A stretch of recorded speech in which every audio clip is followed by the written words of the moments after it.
Hi అండి, welcome to తోట రుచులు. కర్రీ పాయింట్ సిరీస్లో ఇవాళ డే 5.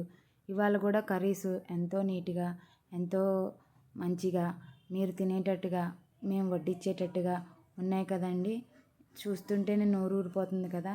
ఇంకెందుకు ఆలస్యం, దగ్గర ప్రకాష్ నగర్లో ఉన్న వాళ్ళైతే కనకదుర్గ కర్రీ పాయింట్ అని వచ్చేయండి.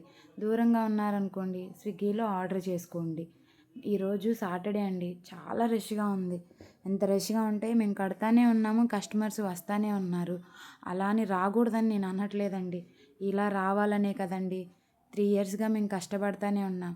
ఎన్ని బాధలు వచ్చినా, ఎన్ని ఇబ్బందులు వచ్చినా ఎక్కడా తగ్గకుండా, క్వాలిటీలో ఏమాత్రం వెనక్కి జంకకుండా, కస్టమర్స్కి అదే క్వాలిటీ మెయింటైన్ చేస్తూ, అంతే నమ్మకంగా మేము కర్రీస్ ప్రిపేర్ చేస్తున్నాము.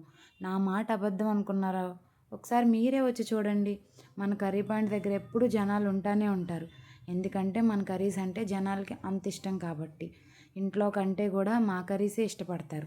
అలా అని నేను ఇంట్లో వాళ్ళని అనట్లేదండి, ఎందుకంటే అంత నీట్గా మేము కూడా ప్రిపేర్ చేస్తూ ఉంటున్నామండి. అంతే.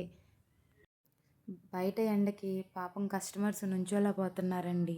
ఇంకో పక్క మేము ముగ్గురం కడుతున్నాం. అది కాకుండా మా అబ్బాయి కూడా గబ్బా గబ్బా ఫాస్ట్గా కట్టేస్తున్నాడు. చూసారా ఎంత ఫాస్ట్గా కడుతున్నాడో. మా వీడియో కానీ మీకు నచ్చితే ప్లీజ్ అండి సబ్స్క్రైబ్ చేసుకోండి, లైక్ చేయండి, కామెంట్ చేయండి.